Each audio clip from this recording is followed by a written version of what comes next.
está aqui conosco. Deus é poderoso nessa noite para mudar história. Deus é poderoso para te renovar, para te restaurar através da palavra. Senhor nosso Deus, muito obrigada, Pai querido, por estarmos aqui nesta noite, mais uma vez. Queremos alimentar da Tua palavra. Espírito Santo de Deus, usa o Teu Filho com poder e graça, com autoridade dos céus para ministrar nesta noite. No nome santo de Jesus, nós oramos e já te agradecemos. Em nome de Jesus, abençoa a Tua igreja, a mente do Teu povo para receber a Tua palavra. Em nome de Jesus, amém. Amém. Deus te abençoe. Amém. Povo que vai morar no céu, boa noite. Paz seja com todos. Aquele que está vivo, fala amém. Os que trouxeram a sua Bíblia, por favor, pegue na tua mão. 2 Crônicas, capítulo 15.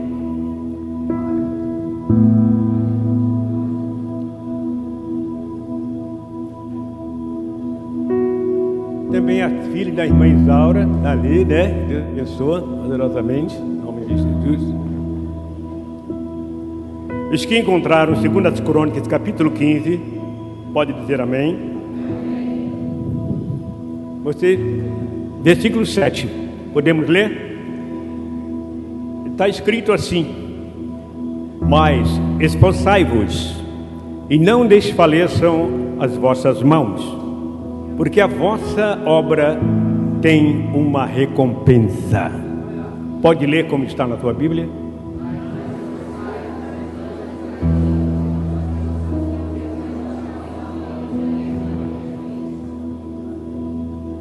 Curva a sua cabeça. Senhor meu Deus e meu Pai, eu quero te agradecer pelo seu amor e a sua bondade, pelo privilégio de ser teu filho. Obrigado, papai, e que a palavra que sair dos meus lábios nesta noite possa adentrar em cada coração. Eu que te peço em nome de Cristo, e todos digam amém. Antes de se assentar, olha para o seu irmão e fala assim: não converse comigo durante a pregação. Fala para ele.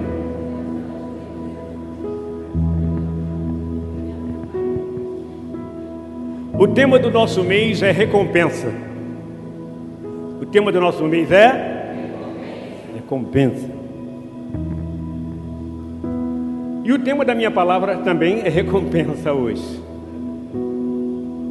Qual é o tema mesmo? Amados, tudo que fazemos para a obra de Deus, seremos recompensados. Tudo que fazemos para a obra de Deus, somos o que? Recompensados. Por isso, esforçai-vos em prol a obra de Deus, e você será mais que um vencedor. Antes de conhecer a Cristo, vivíamos no pecado, sim ou não? Vivíamos algemados pelas trevas e a sombra da morte nos seguiam. Quando conhecemos a Cristo, as cadeias foram quebradas, as trevas se afastaram. Digam aleluia. E recebemos uma recompensa, que é a salvação. Quem crê na sua salvação, levante a mão.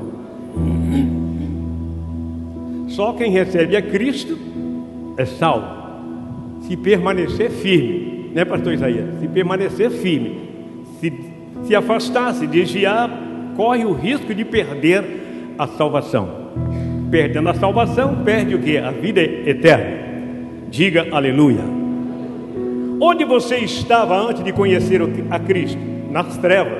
Era ou não era? No mundo, no pecado. Sem dúvida você estava correndo o risco de morrer sem salvação. Deus permitiu que o Evangelho chegasse até você.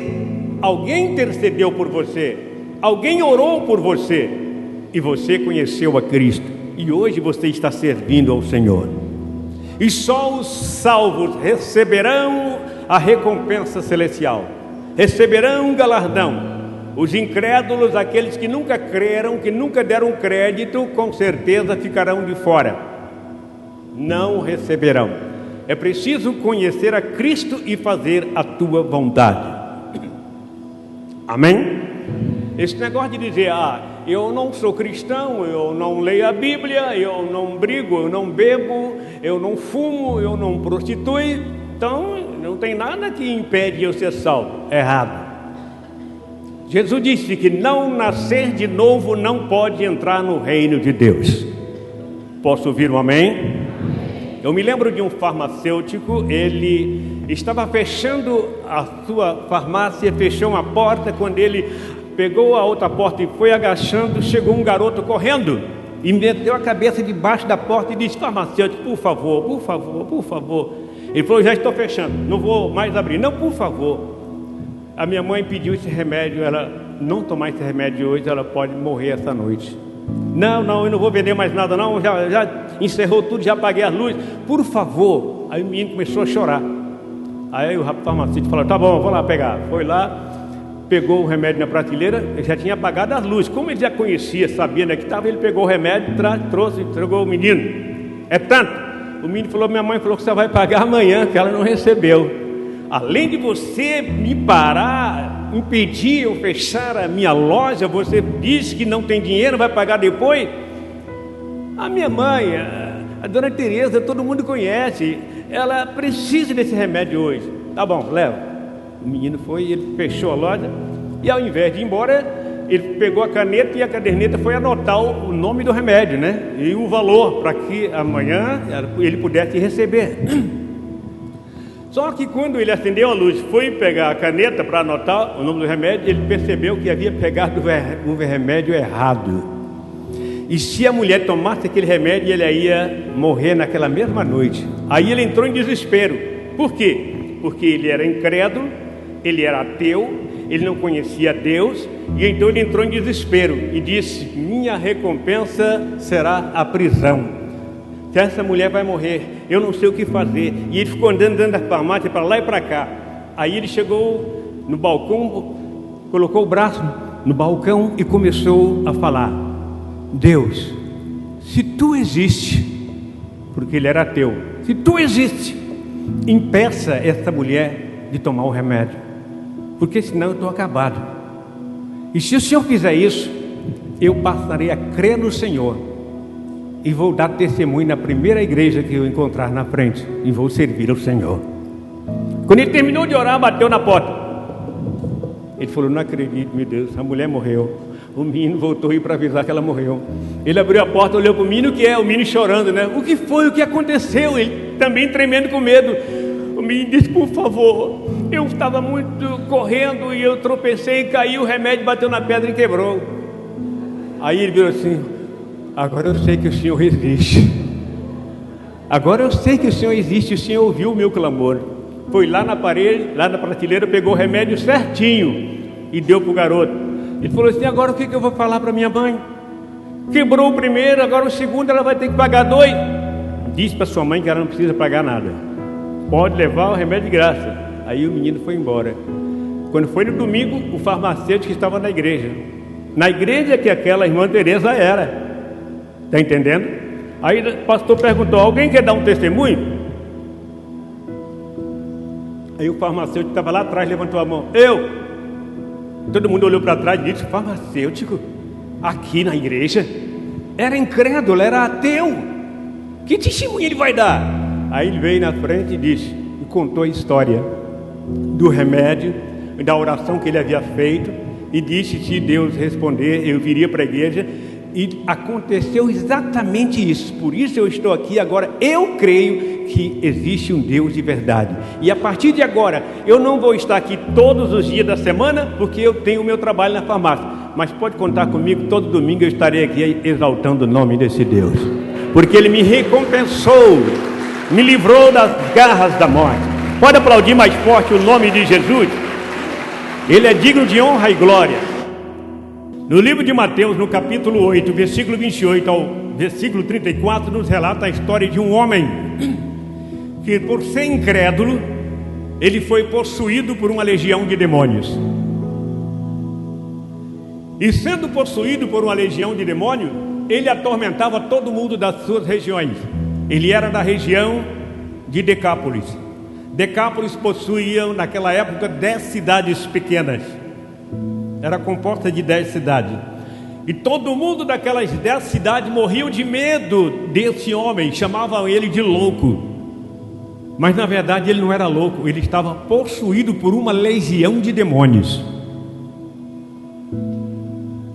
As pessoas não saíam pelas ruas à noite. Naquela época não havia luz, não tinha energia elétrica, as ruas eram escuras. E as pessoas evitavam de sair pelas ruas da região de Decápolis com medo de encontrar com esse homem louco. Então aquele homem era o terror daquela cidade. Foi preciso chamar as autoridades, pegar aquele homem e prenderam. No outro dia ele estava solto porque ele arrebentava as cadeias. Pegou de novo, prendeu, ele arrebentou as cadeias outra vez. E o povo atormentado, de repente foi preciso chamar o exército. O exército chamou, pegou aquele homem, colocou algemas e corrente aos pés e levou desta vez para uma ilha chamada Ilha dos Gadarenos. Levou aquele homem para lá, porque seria impossível ele nadar. Se ele fosse nadar voltando, ele morreria afogado. E aquele homem passou então a viver ali na ilha de Gadares. Quem está entendendo, fala amém. Eu fui de barco próximo à ilha de Gadares. Lá me disseram, ali é a ilha dos Gadarenos, lá em Israel. E esse homem foi colocado ali.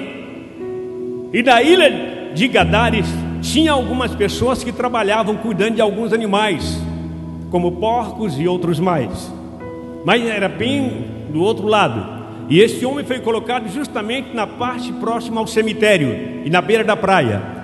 E aquele homem estava ali, abandonado pela sociedade, abandonado pelas religiões, abandonado pelos amigos, pelos parentes, abandonado pelos pastores da época. Aquele homem estava ali condenado à morte. Ninguém dava mais a mínima para aquele homem. Aquele homem estava ali esquecido. Se você parar, você vai ver pessoas hoje morando debaixo de viadutos, pessoas morrendo de fome, às vezes em lugares da beira de estradas. A gente passa, a gente vê pessoas carregando aquela sacola com fome, com sede. Tem muitas pessoas assim, possuídas, que moram debaixo dos viadutos sofrendo uma barbaridade. Esse homem estava ali também sozinho, dormindo provavelmente no cemitério, talvez nas catatumbas, vamos dizer assim. Ali ele ficava. Aquele homem estava esquecido de todos, esquecido de todo mundo, abandonado. Aquele homem, a recompensa dele era o inferno, a recompensa dele era a destruição. Esse homem estava ali abandonado por tudo. E um dia diz a palavra de Deus que Jesus chegou à beira da praia, não da ilha de Decápolis, mas ele chegou ali para pregar, e uma multidão estava diante dele e ele pregou. Ele curou, libertou. E no término de seu trabalho, quando todo mundo se preparava para sair, um outro homem chegou e disse: meu Senhor, o mestre, eu gostaria de falar uma coisa com o senhor. Jesus disse: pois não? Ele disse: mestre, o senhor está vendo lá distante aquela ilha? É a ilha dos Gadarenos. Lá foi colocado um homem. Esse homem foi colocado com algemas e corrente aos pés. Aquele homem está lá abandonado por tudo. A sociedade rejeitou aquele homem porque ele é perigoso. Aquele homem estava fazendo o quê? Ele estava intercedendo por aquele outro. Ele estava tentando ajudar. Ele disse: Jesus, lá tem um homem que ninguém ajuda ele, ninguém faz nada. Jesus disse para os seus discípulos: prepare o barco. Talvez os discípulos esperavam voltar para casa, ir embora, depois de um grande trabalho com milhares de pessoas à beira da praia. Mas Jesus disse: não, prepare o barco. E eles prepararam o barco. Jesus disse: nós não vamos para casa, vamos para a ilha de Gadares, vamos para a ilha dos Gadarenos. Aí tudo bem, entraram no barco, todo mundo, e começaram a navegar em direção da ilha. Jesus então virou para os seus discípulos e disse assim: olha, eu vou deitar um pouquinho naquele banco ali, no banco daquele barco. E foi lá e deitou no banco do barco, e Jesus cochilou, dormiu, porque ele era sujeito ao cansaço tanto de mim como de você. Ele se fez homem e habitou no nosso meio, se fez carne e habitou no nosso meio. Ele estava cansado, ele foi deitar, e os discípulos começaram a navegar. Aí penso eu, os demônios estavam furiosos. Talvez Satanás pensou dizendo assim: olha, se Jesus chegar até a ilha de Gadares, eu vou perder um apartamento com 2.000 demônios. porque Jesus vai libertá-lo, eu tenho que fazer alguma coisa. Eu particularmente acredito que o diabo começou a se manifestar para que os discípulos e Jesus não chegasse lá. Começou a fazer um vento diferente, soprar com violência, de maneira que os discípulos ficaram apavorados, porque o vento era forte, as ondas começaram a levantar alta e o barco subia e descia. De repente 2 discípulos correram lá, seguraram nas cordas para dominar as velas, porque estava sendo sacudida pelo vento. Enquanto 2 estavam tentando dominar as velas, outros 2 correram e abraçaram o mastro, porque o mastro estava envergando por causa da força do vento. Enquanto 2 estavam ali no mastro, outros 2 correram e seguraram nos lemes, tentando controlar os lemes. Enquanto 2 estavam nos lemes, outros 2 correram para os remes. Todo mundo trabalhando, 2 nos remes, 2 nos lemes, 2 nas velas, 2 nos mastros. Então a água começou a entrar para dentro do barco.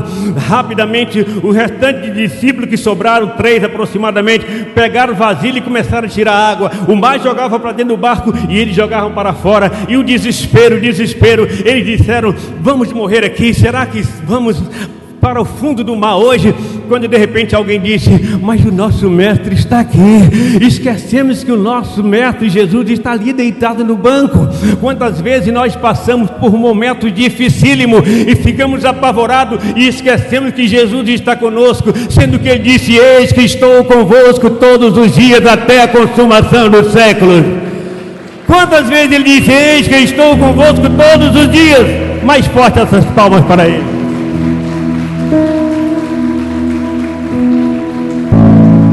Alguém rapidamente levantou, foi lá, balançou Jesus: mestre, por favor, acorde.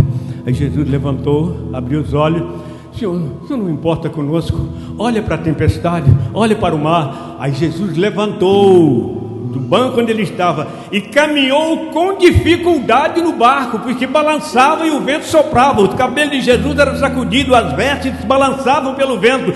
Ele foi lá e segurou com uma mão no mastro, pediu licença aos discípulos: sai daí. 2 saíram, e ele segurou no mastro com uma mão e com a outra estendeu em direção do vento. Vento, eu te ordeno, para. Foi mesmo que alguém dirigindo uma Scania em alta velocidade pisasse no breque e os pneus cantassem. O vento parou imediatamente. Os discípulos já regalaram os olhos, porque jamais viu tal homem fazer tal coisa. Jesus então olha para o mar, que estava violento, e disse: mar, aquieta-te. E as ondas foi diminuindo e tudo voltou ao normal. Os discípulos caíram de joelho diante dele e disseram: quem é esse que até o vento e o mar lhe obedece? Este é o Jesus que morreu, ressuscitou, está aqui nesse lugar. Está aqui nesta noite, neste lugar. Se você crê, aplauda bem forte o nome dele, porque ele é digno de honra e glória. Louvado e exaltado é o nome do Senhor Jesus. Talvez se fossem os discípulos só iam tentar voltar, mas quando tudo acalmou, Jesus disse: vamos lá, continua. E foram. Quando chegaram na ilha chamada Ilha dos Gadarenos, os discípulos desceram e puxaram o barco para Jesus. Eu creio particularmente que Jesus não foi o primeiro a descer, e sim os discípulos desceram e puxaram o barco até chegar um pouco mais perto da areia, e Jesus foi o último. Então, quando todo mundo desceu e todo mundo já estava para lá de fora, e Jesus se preparava para descer, o homem que estava lá nas catatumbas, o homem que estava possuído por 2.000 demônios, com algema nas mãos, corrente aos pés, sentiu presença de estranho no seu território. Ele levantou furioso, arrebentou as algemas, pegou com a mão a corrente, arrebentou, pegou pedras grandes e veio em direção da praia. Quando ele olha aquele grupo de gente, ele vem furioso. As pessoas, os discípulos então disseram: mestre, olha ele lá. Aí Jesus estava atrás. Jesus sai de trás da multidão e dos seus discípulos e se coloca na frente. Quando Jesus se coloca na frente, o homem possuído por uma legião de demônio não consegue dar mais um passo, porque quando ele olha aquele homem que estava na frente do discípulo, ele viu que o seu rosto brilhava mais que a luz do sol. Ele não consegue dar um passo. 2.000 panacas não conseguiram dar um passo a mais, porque viu simplesmente aquele que é o Senhor dos senhores, que está no comando de todas as coisas, e o rosto brilhava mais que a luz do sol. ele para. Jesus aproxima-se dele, e antes de Jesus falar qualquer coisa, ele já fala: o que quer conosco, filho de Deus?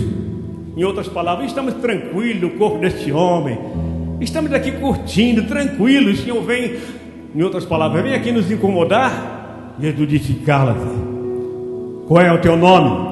E então eles disseram: Legião. Um deles disse: Legião quer dizer muitos. A Bíblia diz que era cerca de 2.000 demônios. Eles param.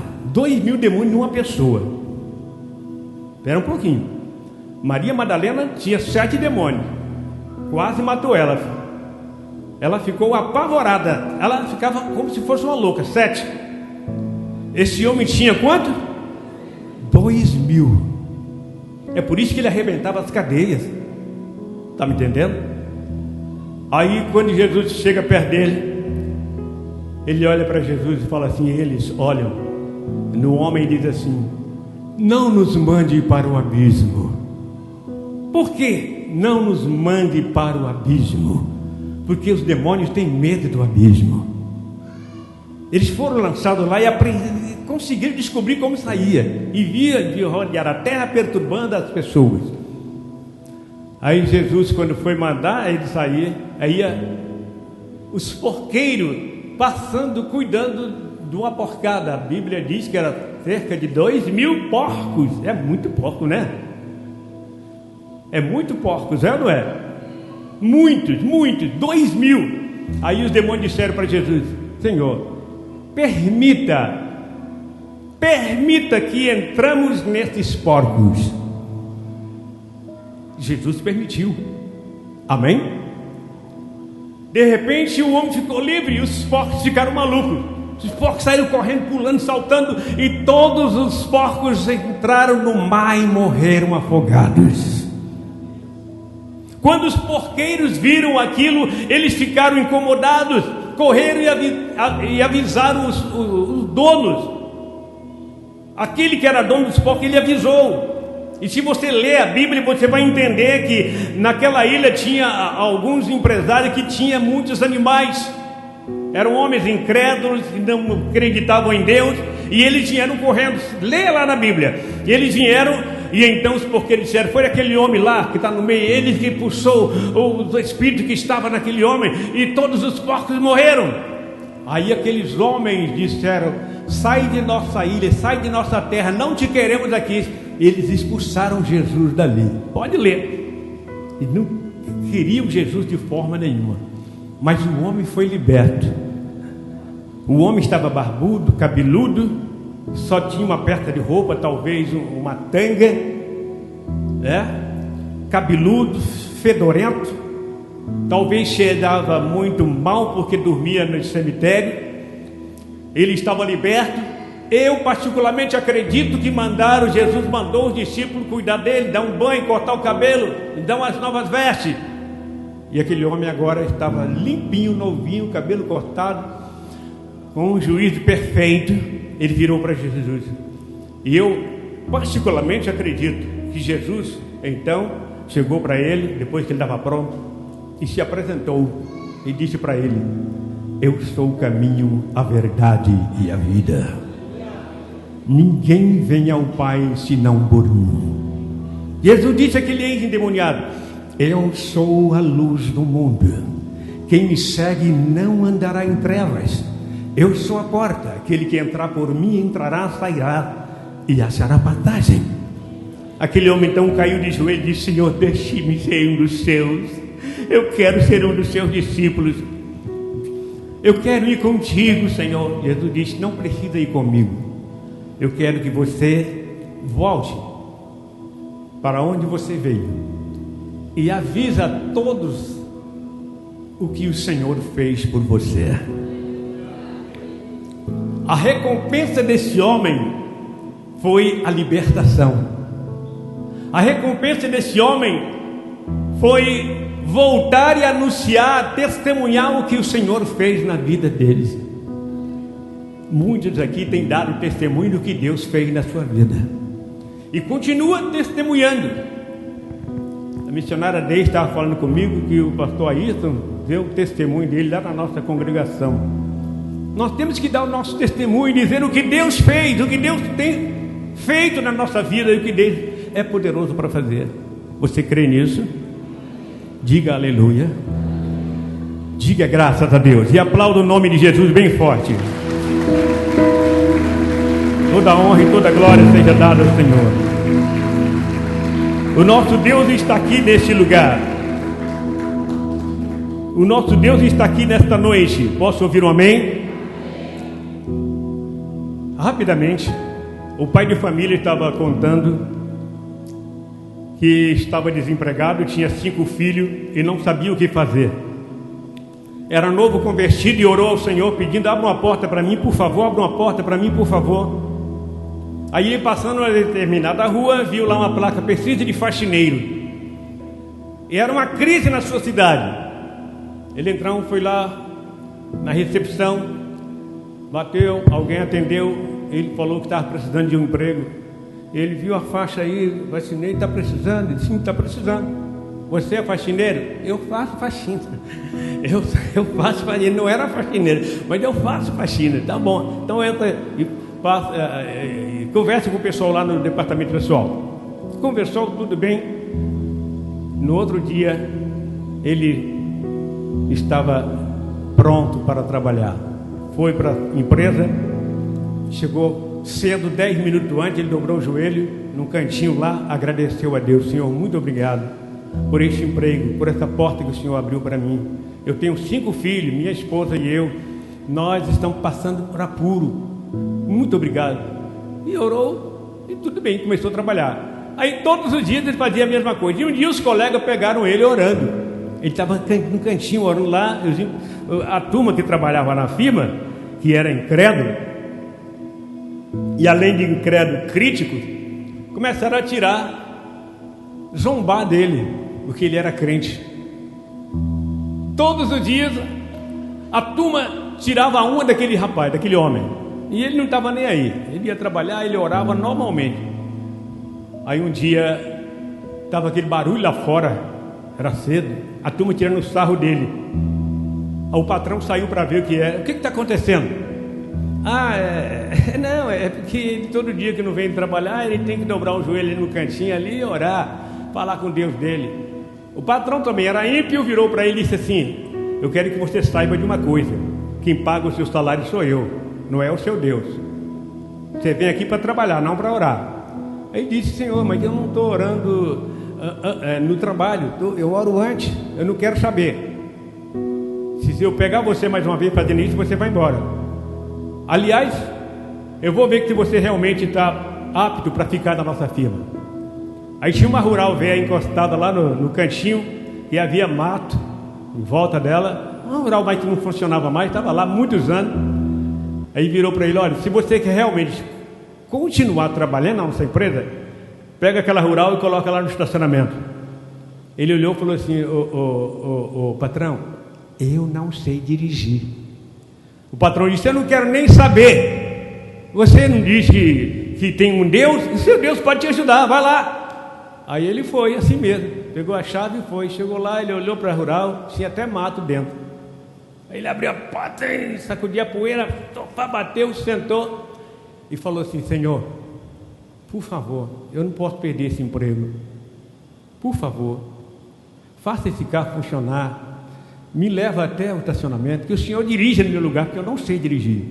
Aí ele meteu a chave, fundiu aquele fumação, o carro pegou, e ele então foi sentindo do Espírito de Deus que ele tinha que pegar no volante, que ele tinha que pisar na embreagem, colocar a primeira, e ele colocou na embreagem a primeira, e foi sentindo Deus falando com ele. E ele então manobrou o carro, foi lá, colocou no estacionamento. Quando ele abre a porta, todos os empregados estavam de joelho. Aí ele olhou e falou assim: mas o que está acontecendo? Aí o patrão chegou e falou assim: eu quero que você fale comigo a respeito desse seu Deus. Ele falou: por quê? Porque esse carro não tem motor. Esse carro não tem motor. Como você conseguiu? Olha, foi lá, abriu o capô, mostrou. Realmente não tem motor. Mas ele tinha Deus. Se você tem Deus, os obstáculos serão removidos. Se você tem Deus, as dificuldades ficarão longe de você. Se você tem Deus, olha para o seu irmão do lado de você e crê que Deus existe.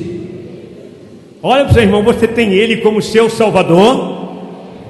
Diga aleluia.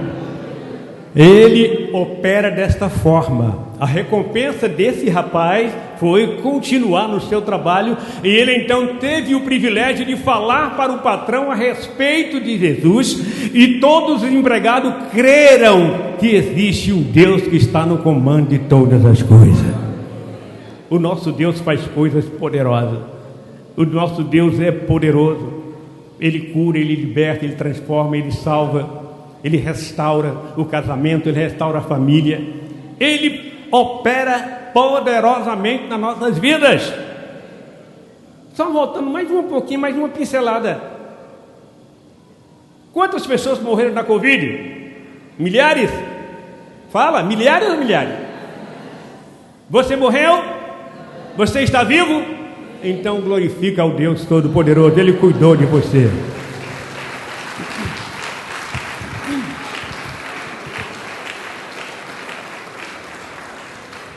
Digam amém. A Bíblia diz que quando aquele homem voltou para a cidade de onde ele veio, ele pregou para todos o que Jesus havia feito na vida dele. Se você ler a Bíblia, você vai ver que quando Jesus foi lá naquela cidade, as pessoas já sabiam quem era Jesus, mas não conhecia pessoalmente. Passaram a conhecer porque aquele ex-endemoniado, abandonado pela família, pelos parentes, pelos amigos, está entendendo? Se tornou o primeiro missionário na região de Decápolis. Diga aleluia. Eu quero encerrar dizendo a vocês: um homem estava com um neto muito doente em casa, e ele morava a 5 quilômetros do centro da cidade. 5 quilômetros, era uma cidadezinha pequena, e a cidade só tinha 2 hospitais. Quando ele viu que o filho estava queimando, ardendo em febre, ele disse: filho, fique aí, eu vou tentar ir atrás de ajuda. E ele saiu e andou 5 quilômetros a pé até chegar nos hospitais. Foi em um hospital, contou a situação: o meu neto está muito mal, eu preciso que um médico ou um enfermeiro vá lá ajudá-lo. Ele disse: olha, você tem que trazer o filho aqui, a gente não tem tempo para isso não. Foi no outro hospital, falou a mesma coisa: por favor, o meu neto está mal, traz o seu neto aqui. Eu não consigo, eu sou já de idade, eu não aguento colocar o meu neto nas costas e trazer, ele não aguenta vir caminhando até aqui, ele está queimando, ardendo em febre. O médico falou assim: olha, você tem que se virar, nós não vamos largar tudo para ir lá. E ele então saiu triste e disse: meu Deus, será que eu vou perder o meu neto? E quando ele vai voltando, ele vê uma igreja, a igreja estava aberta, e o culto ainda não havia começado, mas estava um povo como esse aqui, todo mundo em silêncio, às vezes um conversando com o outro. Ele então entrou e ajoelhou no primeiro banco. Nunca tinha ido a uma igreja. Ele então moveu os lábios, que todo mundo ouviu a sua oração. Ele disse: Deus, eu sou João, o meu neto está à beira da morte, e eu quero pedir uma ajuda. O senhor vai lá. O endereço é na Estrada das Pedrinhas. Aí tem a primeira, a segunda direita, o senhor entra. Aí o senhor passa por cima da ponte e tem uma venda. Depois da venda é a minha casa. O meu filho está lá. Ó, Jesus. E todo mundo olhando para ele, ele olhando alto da igreja, né? Ó, senhor, lembrando ainda, para o senhor entrar em casa, o senhor olha de baixo, na entrada tem um tapetinho vermelho. O senhor levanta lá, está a chave. O senhor tira a chave e entra e cuide de meu neto, que eu vou demorar um pouco para chegar, porque é 5 quilômetros a pé. Muito obrigado, Senhor Jesus. Obrigado. E saiu, e todo mundo ficou dando risada na igreja, que ele deve ser meio lelé. E ele então saiu e foi embora. Depois de um bom tempo caminhando, chegou lá, o menino estava brincando por lá de fora. Ele falou: deixei você queimando. Chegou: o que aconteceu com você? Falou: vô, você não sabe o que aconteceu. O médico veio aqui, todo vestido de branco, as roupas brilhavam, o rosto dele era um rosto lindo, maravilhoso. Ele chegou, colocou a mão na minha cabeça, vô, e disse assim: você vai ficar bom agora. E depois ele me deu um beijo. Aí quando ele foi saindo, ele virou para mim e disse assim: fala pro seu vô que eu vou colocar a chave lá debaixo do tapetinho vermelho, viu? Como ele falou. Tá bom? Tá. Pode deixar que eu falo. Aí ele falou para o vô desta forma. Aí o homem então lembrou: meu Deus do céu, como ele sabia, como ele pôde vir aqui, como ele pôde ouvir um homem tão pequeno como eu. A recompensa daquele homem foi a cura do filho, do neto. Não importa quem você é, não importa a maneira de você orar, ore de coração e você terá a resposta. Ora de verdade e você verá a mão de Deus sobre a sua vida. E Deus está aqui nesta noite para recompensar você, para dar você saúde, para dar você força. E você terá uma semana, com certeza uma semana abençoada. Quem crê, diga aleluia. Eu quero orar por todos vocês. Coloquem de pé neste momento. Pode aplaudir o nome dele.